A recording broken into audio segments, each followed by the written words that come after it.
Good morning, good afternoon, or good evening, depending upon where you live around the world. Yes, once more, we're back to the old hub.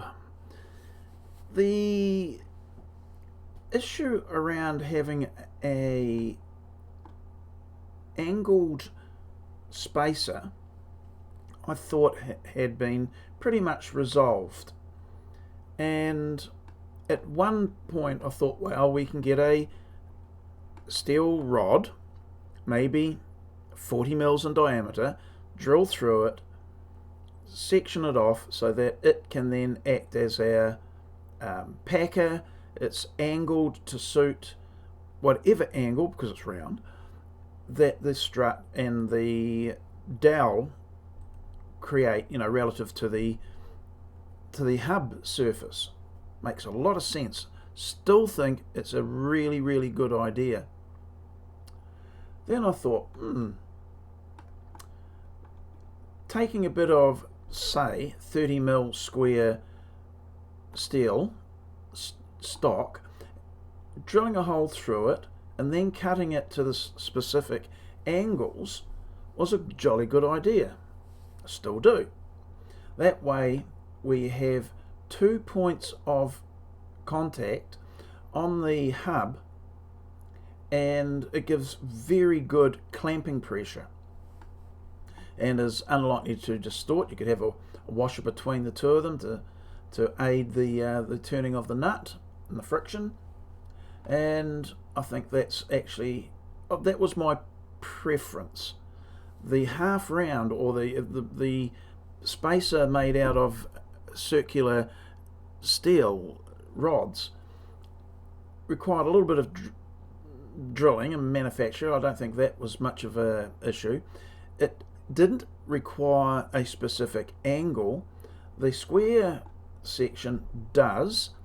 For the most part, as I mentioned in a previous video, there's one strut to hub junction where it's about 15 degrees, but pretty much everywhere else it's very close to 10 degrees.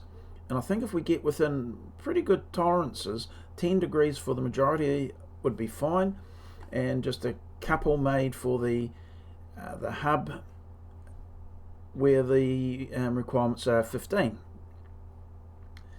Then I thought, hang on, let me have a think about that. What if I had just a jig that could take a nut, lock it off, and you could, with either an angle grinder or a bench grinder, cut the specific angle that you require on the nut surface itself. Then you could over drill the hole so that it doesn't actually bind on the thread, and then that becomes your own spacer. And for whatever angle you want, you could actually set the jig up relative to say a bench grinder, and I won't make the comment that you'd use the side of it, because you're not supposed to use an angle grinder, a bench grinder rather, where you push onto the side. But you could finish it there. No, you wouldn't. No, it's dangerous. Apparently they've got a bit of a habit of any sideways pressure, which they're not designed to take, of exploding. I'll have to remember that next time. But with a grinder, or the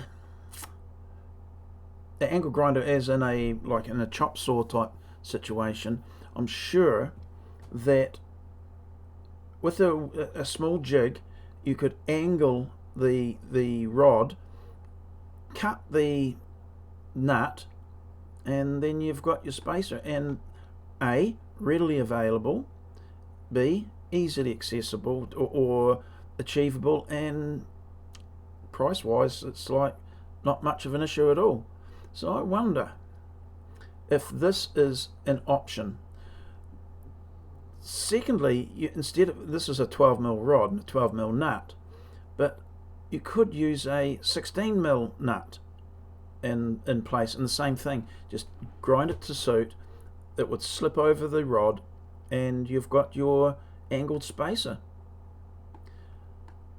The steel hub, which as I've been banging on about for weeks now, is my preferred method for, it's not the most elegant of hub designs. I still think the ones with the solid steel hub with the angled sides is the most attractive, and I do think the central plate with the tabs on it, the star plate, is actually quite fitting for a hub.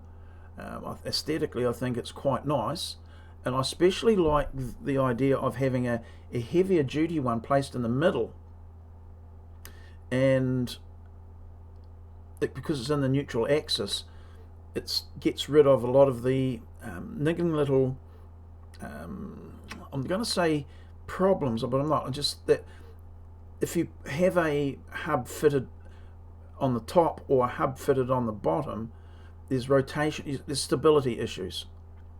The bigger you go, the more those issues are going to become apparent or exaggerate. So smaller domes that most of we see people, hobbyists, making, I think you get away with virtually any hub design.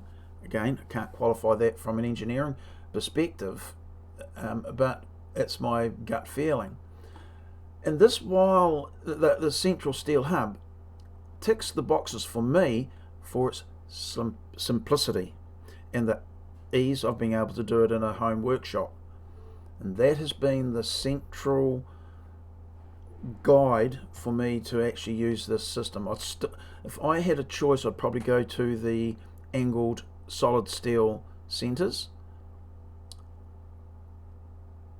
but I don't know, there's a certain simplicity to this which could, yeah, it could have its own benefits. Anyway, rambling. Bolts, angled, jig, grinder, whatever angle you want, you could make them as and when you want, and I think not a bad idea. Okay, I'm going to leave you with that little nugget. Whether you agree or disagree, I won't know until we get this chat facility working. Okay, that's it. See you later. Bye.